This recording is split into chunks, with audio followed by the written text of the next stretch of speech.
तर जगद्गुरु तुकाराम महाराज म्हणजे परमार्थ सांगणारे, उपदेश करणारे आणि भक्ती परमार्थ एवढ्यापुरता तुकोबाराय आहेत का, असाच समाजातल्या अनेकांनी संभ्रम करून घेतला.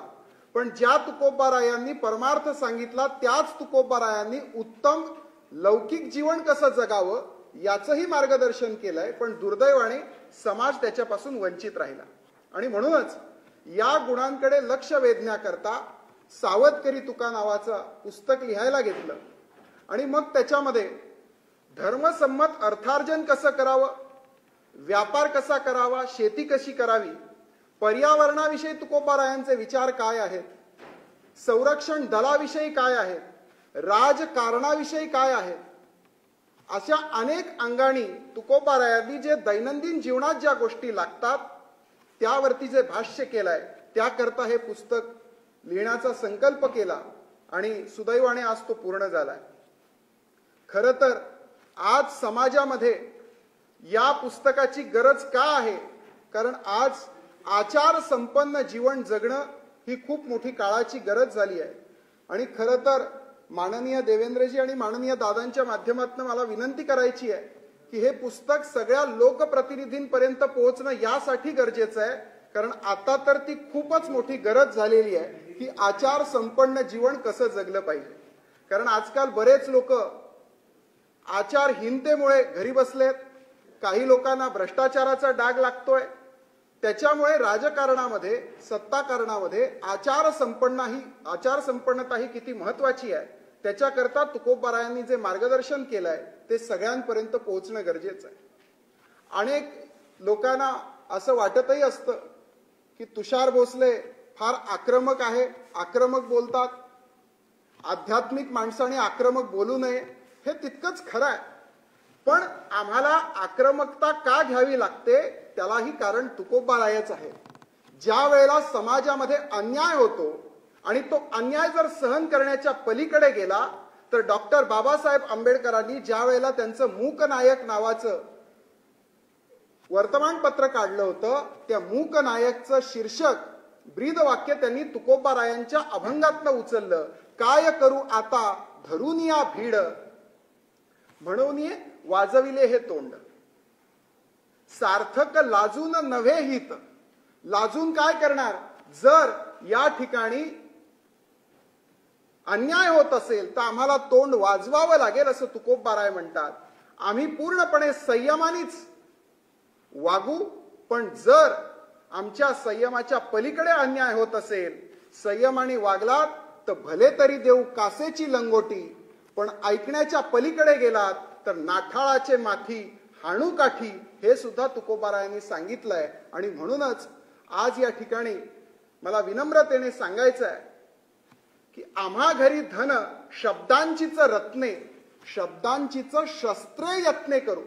आमच्याकडे एक सगळ्यात मोठं आयुध आहे ज्याला संविधानाने सुद्धा मान्यता दिली आहे की आमचे शब्द, आमची अभिव्यक्ती, आणि त्या अभिव्यक्तीतनं आम्हाला व्यक्त व्हावं लागेल जर समाजामध्ये मोठ्या प्रमाणात अन्याय होत असेल तर. अन्यायाविरुद्ध लढणारे पहिले संत कोणते असतील आक्रमकपणाने तर ते तुकोबाराय.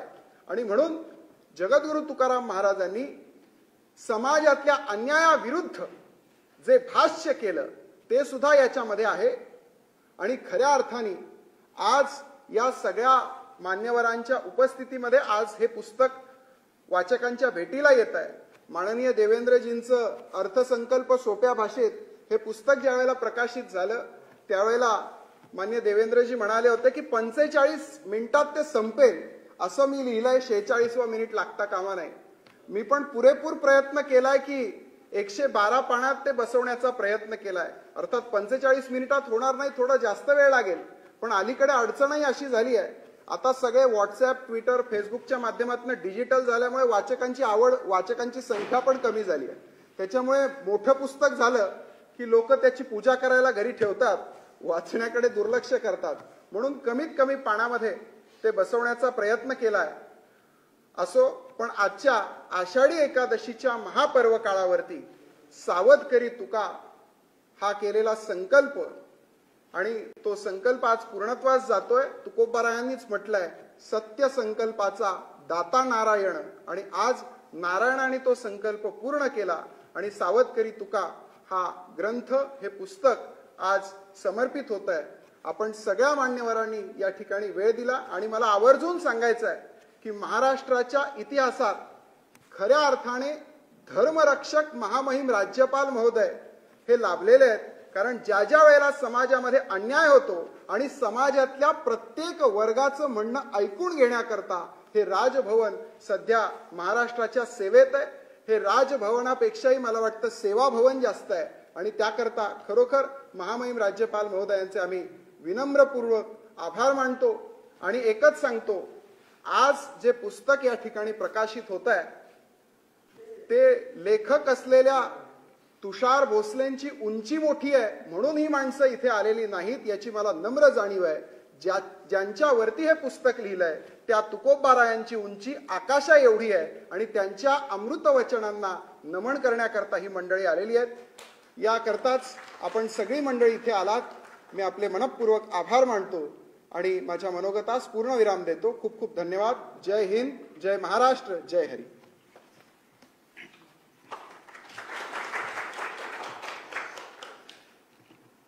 भगवंतांनी अर्जुनाला सांगितलं की सगळ्यात श्रेष्ठ योग कोणता असेल तर तो निष्काम कर्मयोग आहे आणि निष्कामता ही सगळ्यात अवघड आहे.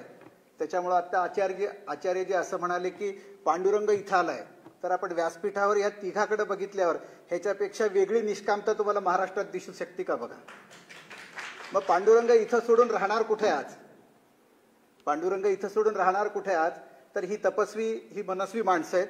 ह्यांच्या उपस्थितीत हा पुस्तकाचं प्रकाशन आता आपण मनोगत ऐकलंय. आता प्रकाशनासाठी मी सर्व मान्यवराला विनंती करतो की आपण या सावधकरी तुका या पुस्तकाचं प्रकाशन करावं.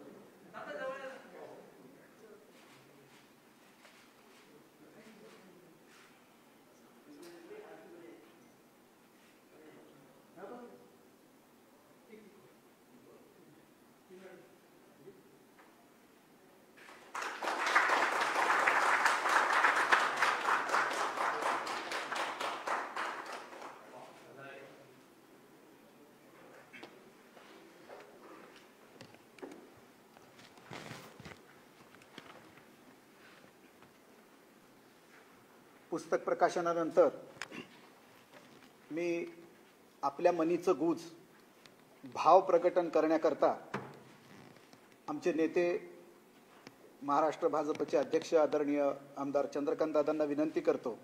म्हणून जे जे उचित आणि अवसरे करून प्राप्त ते कर्म हेतुरहित आचरतू असं प्रत्येक कर्म हेतुरहित आचरणारे आदरणीय दादा यांना विनंती करतो की आपण आपलं मनोगत, आपले भाव इथं प्रकट करावेत. आदरणीय दादा.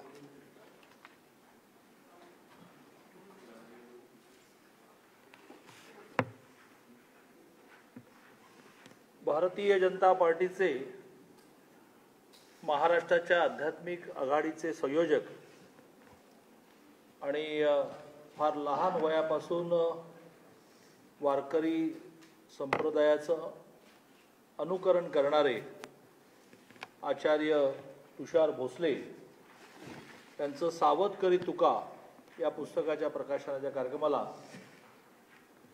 त्यांचंही भाग्य आहे आणि आम्हा सगळ्यांचंही भाग्य आहे की प्रत्यक्ष या महाराष्ट्राचे महामहिम राज्यपालांच्या हस्ते याचं प्रकाशन होत आहे. असे महामहिम राज्यपाल महोदय, महाराष्ट्राचे माजी मुख्यमंत्री आणि आता राज्याचा विरोधी पक्षनेता म्हणून सर्वच प्रश्नांवर आसूड सरकारवर ओढणारे माननीय देवेंद्रजी, स्वतः आचार्य तुषार भोसलेजी, त्यांचे कुटुंबीय, आध्यात्मिक क्षेत्रातली खूप मोठमोठी मंडळी या ठिकाणी आली आहेत, असे सर्व आदरणीय बंधू आणि भगिनींनो, खरं म्हणजे या कोविडच्या काळामध्ये कितीही आपण आध्यात्मिक असलो तरीसुद्धा एक वेगळ्या प्रकारची भीती आपल्या सगळ्यांच्या मनामध्ये होती आणि आहे. त्या भीतीच्या मानसिकतेमध्ये असं एखादं मूलभूत तत्वज्ञान मांडणारं तुकाराम महाराजांच्या एकूण मांडणीला पुस्तकरूप करण्याचं मनस्थिती असणं हे सुद्धा विशेष आहे. आणि त्यामुळे मी आचार्य तुषार भोसलेंचं खूप मनापासून अभिनंदन करतो. मला हा त्यांचा लिखाणाचा जो स्वभाव आहे किंवा लिखाणाची हातोटी ही नवीनच आहे.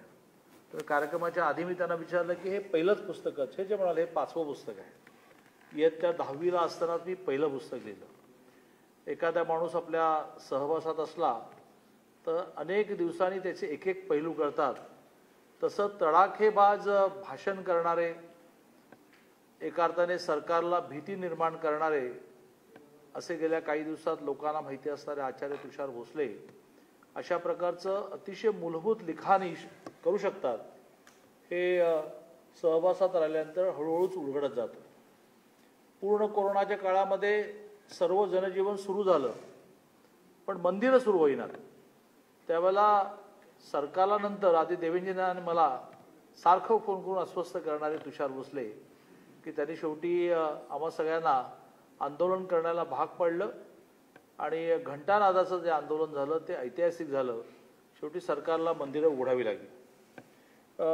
जे पुस्तक त्याने लिहिलं आहे, ज्या पुस्तकाची किंवा ज्या प्रकारच्या पुस्तकांची आता मोठ्या प्रमाणात आवश्यकताच आहे.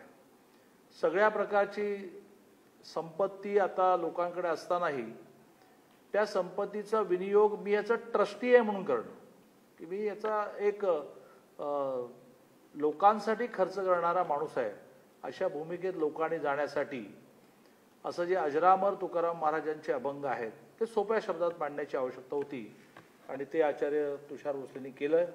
मी खूप मनापासून त्यांचं अभिनंदन करतो. त्यांना 5 पुस्तकं लिहिलीच आहेत तर पुढची पुस्तकं लिहिण्यासाठी शुभेच्छा देतो आणि माझं बोलणं संपवतो. दादांनी आता तुषारजींचं धटासी व्हावे धट असं म्हणून रामदास स्वामीच्या भाषेत कौतुक केलेलं आहे. यानंतर महाराष्ट्र राज्याचे नेते, विरोधी पक्ष नेते, आपल्या सर्वांचे ज्यांचं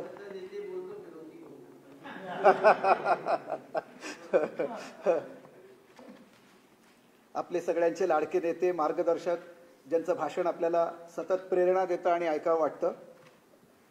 गीतेच्या भाषेत सांगायचे, ज्ञानेश्वरीच्या, जे स्वधर्मे निष्कामता अनुसरले पार्था कैवल्यपर तत्वता पातले जगी. जे स्वधर्म आपल्या निष्कामतेनं करतात त्यांना कैवल्याशिवाय दुसरं काही मिळत नाही आणि त्याचं आचरण आपल्या जीवनामध्ये वेळोवेळी करणारे आणि आपल्या सर्वांना प्रेरणा देणारे आदरणीय देवेंद्रजी फडणवीस यांना मी विनंती करतो आपलं मनोगत त्यांनी व्यक्त करावं.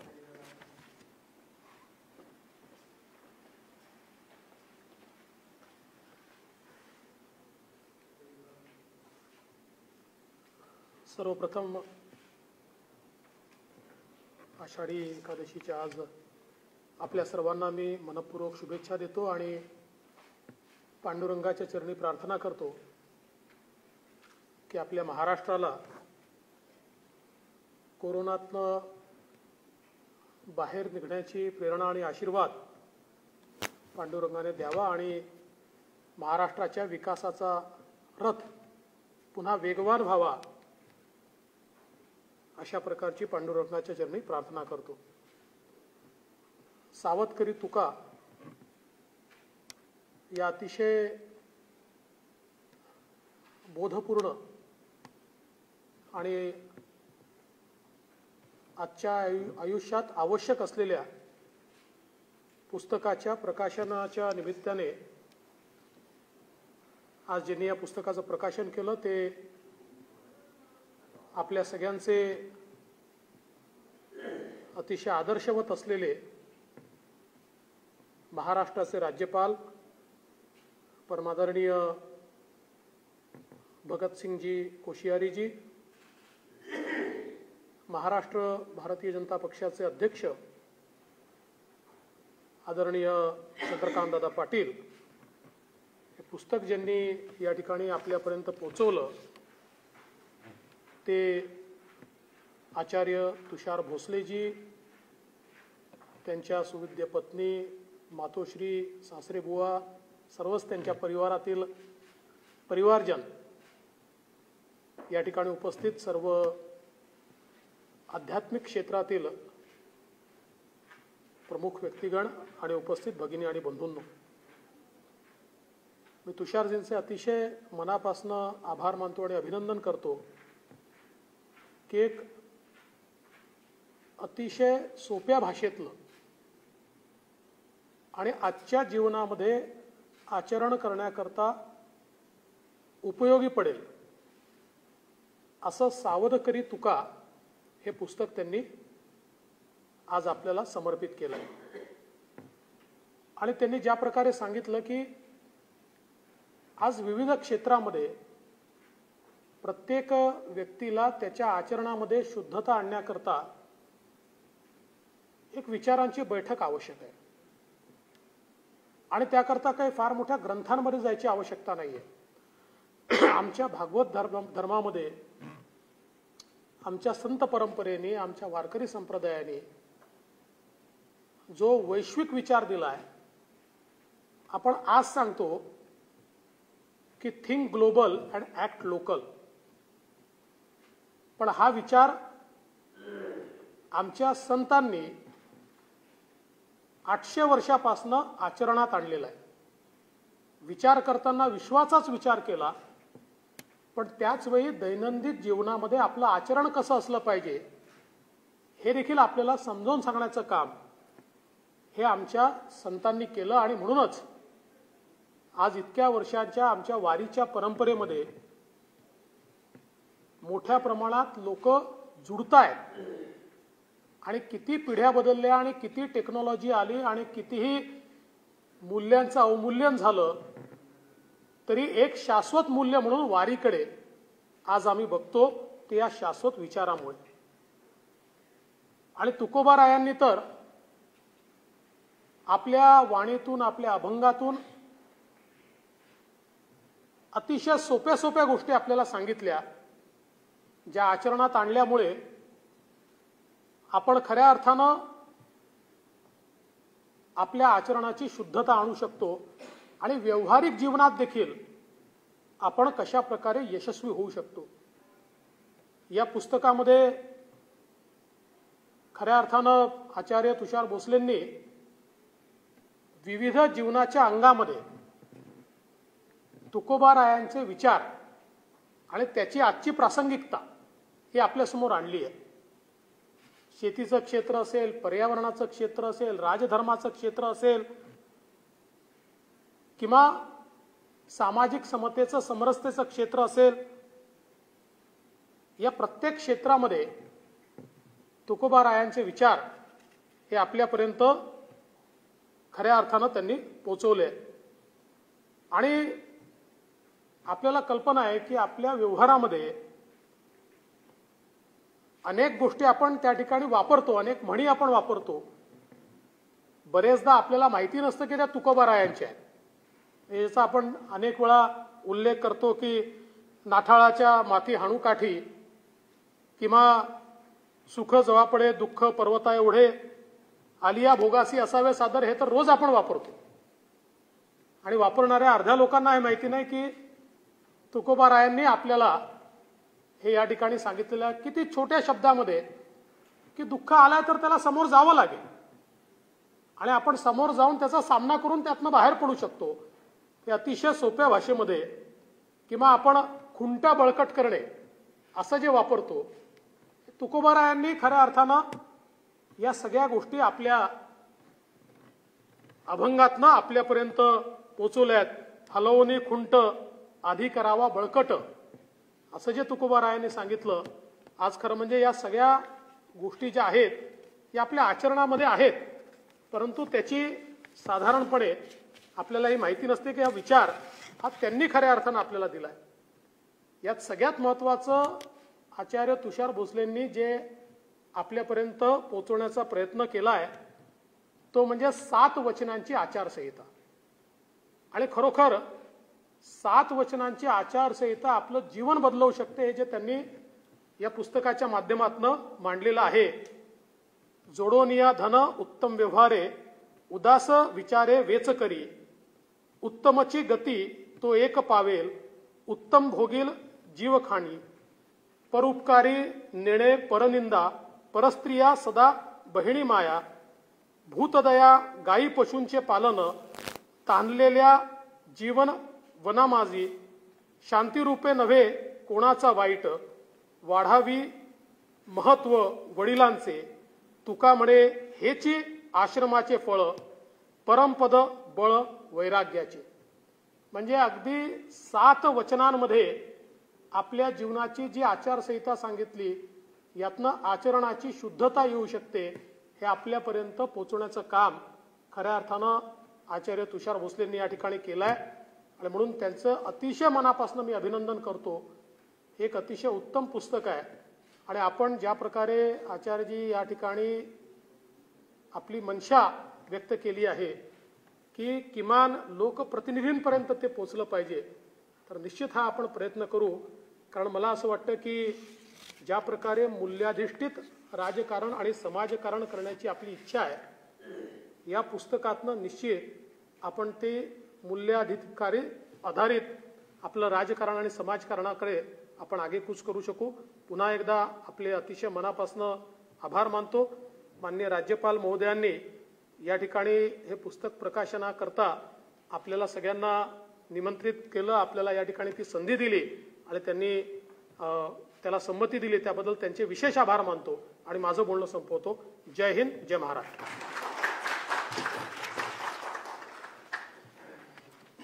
हीच थोर भक्ती आवडती देवा, संकल्पावी माया संसाराची, ठेविले अनंते तैसेची राहावे चित्ते असू द्यावे समाधान. असा साधारण परामर्श आता सन्माननीय फडणवीस साहेबांनी घेतला. परमपद म्हणजे वैराग्याचं आहे, वैराग्य म्हणजे निष्कामता आहे आणि निष्कामता झाली की कैवल्यपद आहे. हाच साधारण आजच्या सगळ्या ह्याचा सूर आहे. आणि तुकाराम महाराजही तेच सांगतात आपल्या अभंगातून की म्हणून आता जे आपण म्हणालात की खुंट हलवली पाहिजे किंवा मजबूत, तर हे सगळं असं आहे की एकदा भक्ती केली आणि भक्तीनं आपण वैराग्यापर्यंत गेलो की सगळ्याच गोष्टी आपल्याला सहज साध्य होतात. पण दुःख पचवण्याची सुद्धा शक्ती आपल्याला सहजगत्या प्राप्त होते. म्हणून ठेविले अनंते तैसेची राहावे चित्ते असू द्यावे समाधान. आदरणीय देवेंद्र फडणवीस साहेबांच्या यानंतर भाषणानंतर मार्गदर्शनानंतर मी सन्माननीय राज्यपाल महोदय यांना विनंती करतो की आपण अध्यक्ष समारोपासाठी यावं. म्हणवनी ब्रह्मतेची कर्म ऐसे बोधा आले जया सम, तया कर्तव्य ते नैष्कर्म्य धनुर्धरा. भगवान अर्जुनाला असं म्हणतात की ब्रह्म म्हणजेच कर्म आहे, अशी प्रचिती अशी अनुभूती ज्याला येते त्याचं प्रत्येक कर्म हे नैष्कर्म्यच होत राहतंय. आणि आज पूर्ण महाराष्ट्र राज्यपालाच्या कर्माची नैष्कर्म्य म्हणूनच महती सगळी घेतो आहे, ह्याचे आपण सगळे साक्षीदार आहोत. त्याच्यामुळं ह्याच्याशिवाय वेगळं त्यांचं वर्णन फार लागू होणार नाही. त्याच्यामुळे मी राज्यपाल महोदयांना विनंती करतो की आपण अध्यक्षीय समारोप करावा. सन्माननीय राज्यपाल महोदय.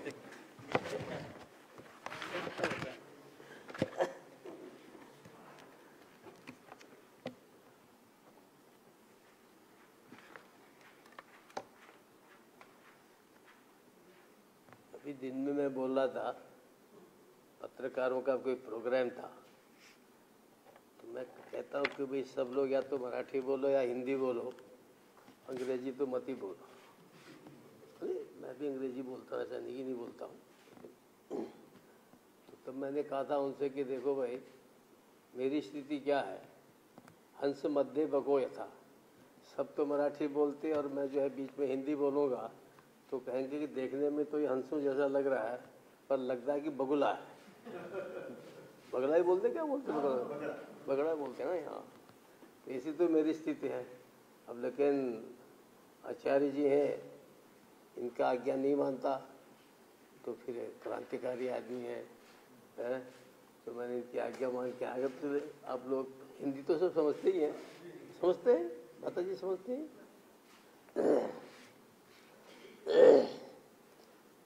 आचार्य तुषार भोसले जी के द्वारा लिखित सावत करी तुका, इस अत्यंत प्रेरणादायी पुस्तक के लोकार्पण के अवसर पर हमारे नेता आदरणीय देवेंद्र फडणवीस जी, आदरणीय चंद्रकांत दादा पाटिल जी और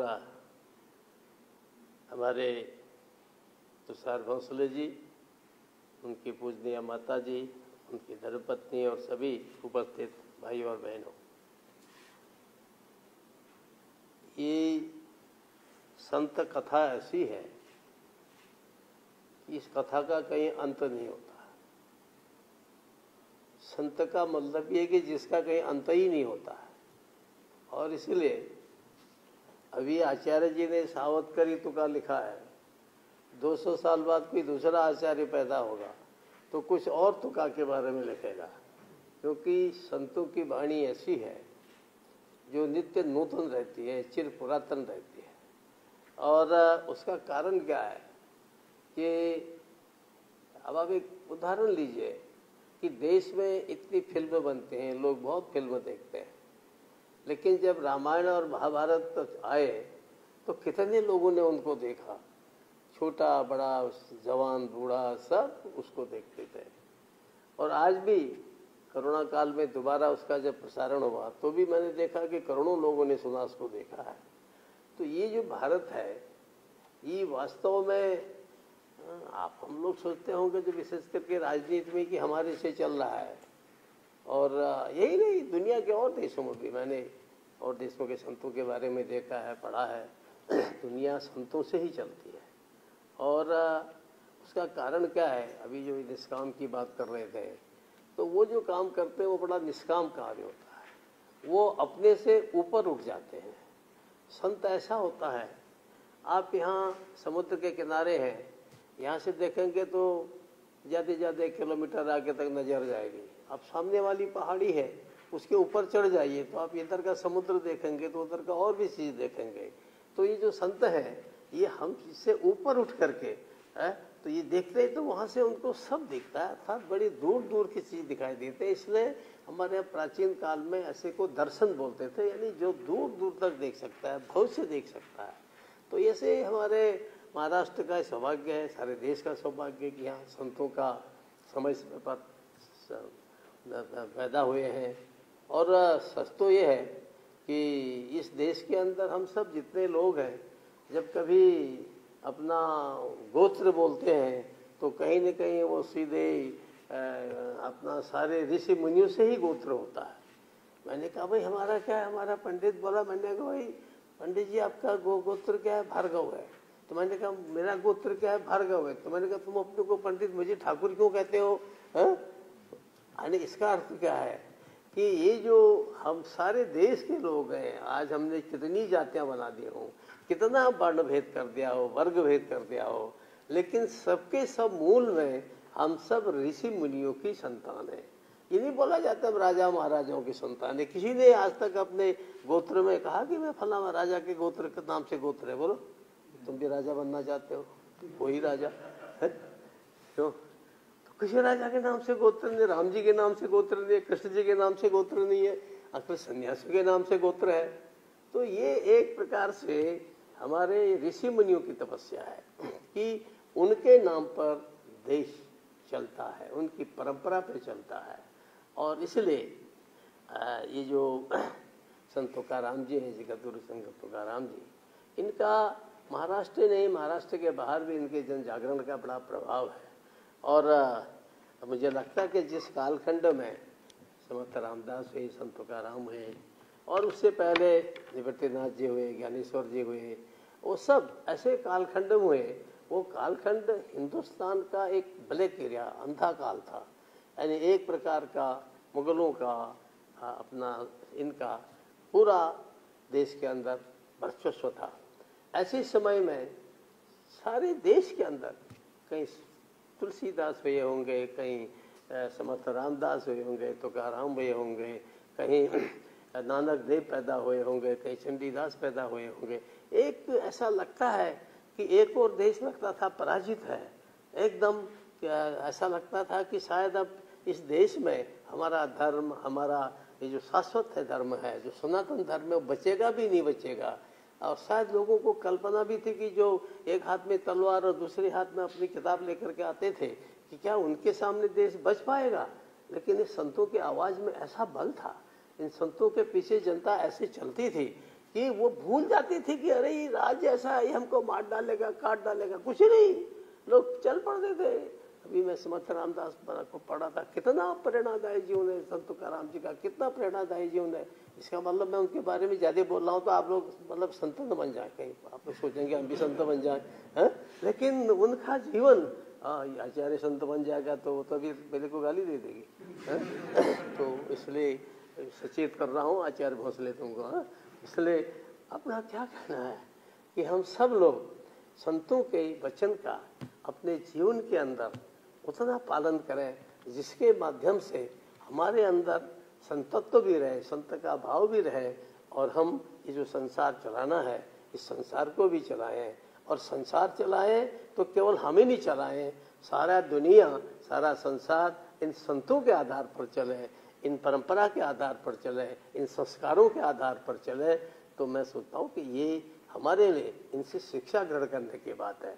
अब आचार्य जी कहेंगे कि नहीं भाई आपको तो हमने सावधकरी तुका दे दी, भले राज्यपाल जी आपने पढ़ा कि नहीं पढ़ा, तो फिर दूसरा दे करके मुझे ज्ञानेश्वरी दे के जाएगा, तीसरा दे करके मुझे कोई और दे जाएगा। अब इतने पढ़ने में रहूंगा तो ये राजनेता तो मुझे घेर डालेंगे, घेर तो काहे के लिए आए, हमारा काम देखेगा या सब ज्ञानेश्वरी और तुकाराम और इन्हीं को देखता रहेगा है। तो उसमें से सारे तत्व दे करके जितना जितना हो सकता है उतना ग्रहण करना चाहिए। और मुझे तो लगता है कि पुस्तक आपकी बहुत अच्छी है। मैं इसमें देख रहा था पढ़ते पढ़ते,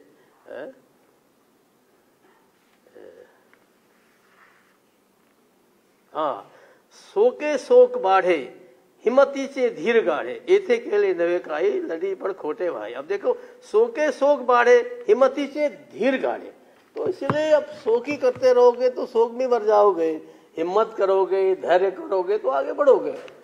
इसलिए मुझे लगता है कि हम सब लोगों को इसमें से देख करके, मेरा जैसा जो मराठी नहीं जानता उसको भी इसमें अच्छी अच्छी चीजें दिखाई दे रही हैं। तो ऐसे मैं तुकबंदी कर लेता हूँ ना, तो अच्छी चीज अच्छी दिखाई दे रहे हैं। ऐसे ही देखो अब कितना बिल्कुल बढ़िया है। वैयक्तिक स्वार्थकारिता जर स्वतःच्या प्रयत्न त्रास दिला तर त्या राजाचा नाश होतो, राजा प्रजा पीढ़ी क्षेत्रीय दुश्चितासी तोड़ी। अब आप देखिए इतने अच्छे से आपने इसमें संकलन कर रखा है, तो आप सब लोग पढ़ेंगे या खाली आज यहाँ से जाके घर चले जाके भूल जाएंगे?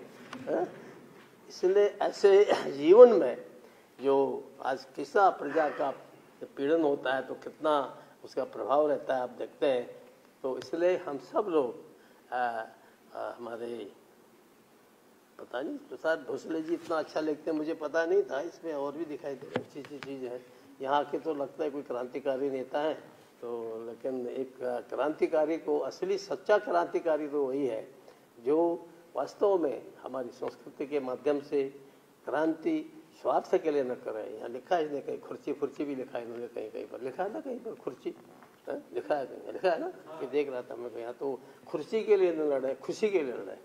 खुर्ची के लिए लड़ोगे थोड़ी दिन खुशी आएगी फिर चली जाएगी, खुशी के लड़ोगे तो खुर्ची भी आ जाएगी और रह भी लेंगे। इसीलिए ये खुर्ची की लड़ाई की जगह खुशी की लड़ाई लड़ो, तो शायद वो तुकाराम जी का, संत जी का जो हमारे कथन है वो साकार होगा। मैं तुषार भोसले जी को बहुत अभिनंदन करता हूँ, उनको बधाई देता हूँ। आपने सुंदर पुस्तक लिखी है, आपकी पुस्तक सारे प्रदेश में और उससे बाहर भी पढ़ी जाए, उससे लोग शिक्षा ग्रहण करें, ऐसी मेरी कामना है। एक बार फिर से आषाढ़ी के एकादशी के अवसर पर आप सब के प्रति शुभेच्छा प्रकट करते हुए बहुत बहुत धन्यवाद।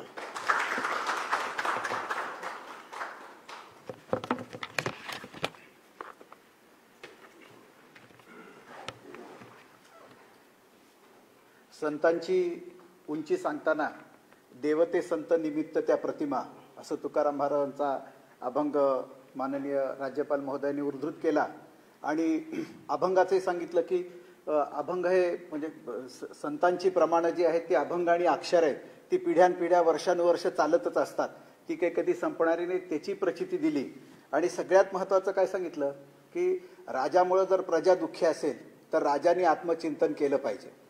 मग आता सगळ्याच निष्काम कर्मयोग्याचं एकच मत असेल, आता फडणवीस साहेब म्हणून गेले की महाराष्ट्राला लागलेली कीड म्हणजे कोरोना, म्हणजे महाराष्ट्राला लागलेली कीड गेली पाहिजे आणि राज्यपाल महोदय कुठेतरी हे साधर्म्य आहे तर आपण पांडुरंगाच्या चरणी प्रार्थना करूया की महाराष्ट्र सगळ्यात सगळ्यात सगळ्यात संकटातून मुक्त हो आणि ही तमाम महाराष्ट्रातली जनता पुन्हा सगळी सुखी आणि समृद्धी हो. यानंतर मी आभार प्रदर्शनासाठी संजय नाना धोंडगेंना विनंती करतो की त्यांनी आभार प्रदर्शन करावं.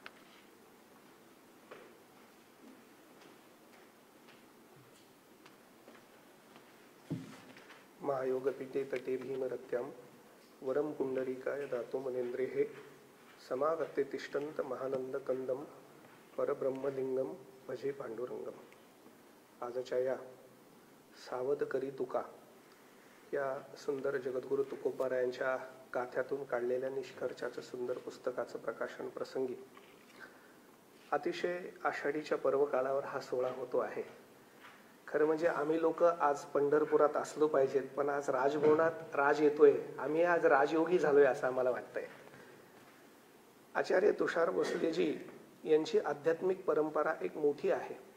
वारकरी संप्रदायाचे एक भीष्माचार्य होऊन गेले आचार्य जगन्नाथजी पवार अण्णा. कितीतरी पुस्तकं अण्णांनी लिहिलं आणि त्या अण्णांच्या बाळकडून ते मोठे झाले आहेत आणि म्हणून त्यांना ही गुरु परंपरेनेच आलेली लेखणीचा वारसा आहे. पंचमहाभूताचा विचार केला तर दोन गोष्टी अशा आहेत की आकाश आणि पृथ्वी. वाणी हा आकाशाचा गुण आहे आणि लेखनी हा पृथ्वीचा गुण आहे. म्हणजे एखादा जेव्हा वक्ता होतो, तो बोलतो, ते शब्द आकाशात लीन होतात आणि ते शब्द भविष्यात संपून जातात. मात्र लेखनी हा पृथ्वीचा गुण असल्यामुळे पृथ्वी कधीही नष्ट होत नाही. ज्याची लेखनी आहे तो जरी गेला तरी तुका म्हणे एका मरण्याची सरे उत्तमची उरे कीर्ती मागे. ज्ञानेश्वरी लिहिणारे ज्ञानोबाराय 750 वर्ष जिवंत राहू शकतात. गाथा देणारे तुकोबाराय 450 वर्ष जिवंत राहू शकतात. मला वाटतं सावध करी तुका सुद्धा भविष्यामध्ये लोकांना नाही का तुषारजींना जिवंत ठेवणारे आहेत. या निमित्ताने आज एक गोड योग आला आहे. महाराष्ट्राचे महामहिम राज्यपाल भगतसिंह कोश्यारीजी अनेक वेळा 4-5 वेळा येण्याचा योग संघर्षातून आला, पण आज पुस्तक प्रकाशनासाठी येण्याचा योग आला. खरं म्हणजे एक माऊलींची ओवी त्यांना सांगतो. श्रुती स्मृतीचे आर्त आपणची होनी मूर्त अनुष्ठाने जगादेत वडील जे.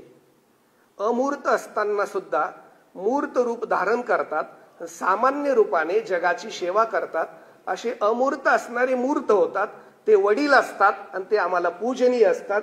असे पूजनीय राज्यपाल जे आहेत त्यांचं मी मनापासून त्यांचं आभार मानतो. त्याचप्रमाणे देवंत हे सुद्धा त्यांचं मोठेपण आहे की त्यांना त्यांचं कौतुक सुद्धा आवडत नाही, ही महात्म्य आहेत. आदरणीय देवेंद्रजी यांच्याबद्दल काय बोलायचं. खरं म्हणजे एकच आहे, पंढरीचा पांडुरंग अनेक वेळा राजभवनात आलेला आहे. अनेक वेळा असे प्रसंग भक्तांसाठी तो राजभवनात आलेला आहे. अनेक वेळा तो आलेला आहे. मला असं वाटतं आज तो राजभवनात या करिताच आला आहे की पुढची आषाढीची एकादशीची पूजा त्याला देवेंद्रजींकडनं करून घ्यायची आहे, अशी एक भावना यावेळी व्यक्त करतो. आणि आम्हाला तो आनंद असेल तो घ्यायलाच आला आहे, म्हणून मी देवेंद्रजींचे खूप आभार मानतो. वारकऱ्यांचे ते कैवारी आहेत. आमचे आदरणीय चंद्रकांत दादा आमचे ते नेते आहेत आणि दादांचा स्वभाव हा अतिशय निर्मळ स्वच्छ आहे. मी खूप लहान होतो त्यावेळेस दादांबरोबर राहण्याचा योग विद्यार्थी परिषदेत खूप लहान होतो. मला पुढे ते कंटिन्यू करता आलं नाही, पण मी तेव्हा दादा अनुभवलेत. इतके स्वतः दादा स्वच्छंदी आहेत. पण एक दादांचा अनुभव घेतला की आमच्या वारकऱ्यांच्या व्यथा ते मानून घेत होते. पंढरपूरचा स्वतंत्र कायदा देवेंद्रजींच्या मागे लागून दादांनी केला. स्वतंत्र सगळ्या गोष्टी वारकऱ्यांसाठी. हे एक आमच्यासाठी दैवत असणारी लोक आहेत. आज आदरणीय दादा या पुस्तकाच्या प्रकाशनाला आहेत. दादा आपल्यालाही मनापासून धन्यवाद देतो, आभार मानतो. त्याचप्रमाणे माझे गुरु घराणं आहे देगलूरकर घराणं. देगलूरकर घराण्याची ही विभूती आहे, त्यांचे मनापासून आभार मानतो. आणि तुषारजी आणि तुषारजींचं कुटुंब, खरं सांगू का आई, तुमच्या इतक्या भाग्यवंत आई जगात नसतील. आपल्या मुलाने एक पुस्तक लिहावं आणि राज्यपाल महोदय यांच्या समोर त्याचं प्रकाशन आपल्या साक्षीने व्हावं. धन्य माता पिता तयाची आपण धन्य आहात. आपलं कुटुंब धन्य आहे. सर्वांना मी धन्यवाद देतो. संपूर्ण आलेल्या मान्यवरांना मी धन्यवाद देतो. लाईव्हच्या माध्यमातून अनेक लोक जोडले गेलेत, अनेक हा प्रकाशन सोहळा बघतायत, त्या श्रोत्यांना धन्यवाद देतो. आपल्या चरणी नतमस्तक होतो. धन्यवाद. रामकृष्ण हरी. पसायदाना एकादशीचा पर्व काळ आहे. आपण सामुदायिक पसायदान म्हणूया. सुरू करूया. आता विश्वात्मके देवे येणे वाग्यज्ञे तोषावे, तोषो निमज द्यावे पसायदान हे. जे खळांची व्यंकटी सांडो, तया सत्कर्मी रती वाढो. भूता परस्परे पडो मैत्र जीवांचे, दुरितांचे तिमिर जावो. विश्वास्व धर्म सूर्य पाहो, जो जे वांछिल तो ते लाहो. प्राणी जात वर्षत सकळ मंगळी, ईश्वर निष्ठांची मांदी आळी. अनवर्त भूमंडळी भेटतया भूता, चला कल्पतरूंचे आरव. चेतना चिंता म्हणीचे गाव, बोलते जे अर्णव पियुषांचे. चंद्रमे जे अलांछन, मार्तंड जेता पहिन. ते सर्वाही सदा सज्जन, सोयरे हो तू किंबहुना सर्व सुखी. पूर्ण हो नीतीही लोकी, भजिजो आदि पुरखी. अखंडित आणि ग्रंथोपजीविये, विशेषिये लोकिये. दृष्टा दृष्ट विजयी हो आवेजी. एथ म्हणे श्री विश्वेश्वराओ, हा होईल दान पसाओ. येणे वरे ज्ञानदेव सुखिया झाला, येणे वरे ज्ञानदेव सुखिया झाला, येणे वरे ज्ञानदेव सुखिया झाला. पुंडली कवरदा हरी विठ्ठल श्री ज्ञानदेव तुकाराम. फोटो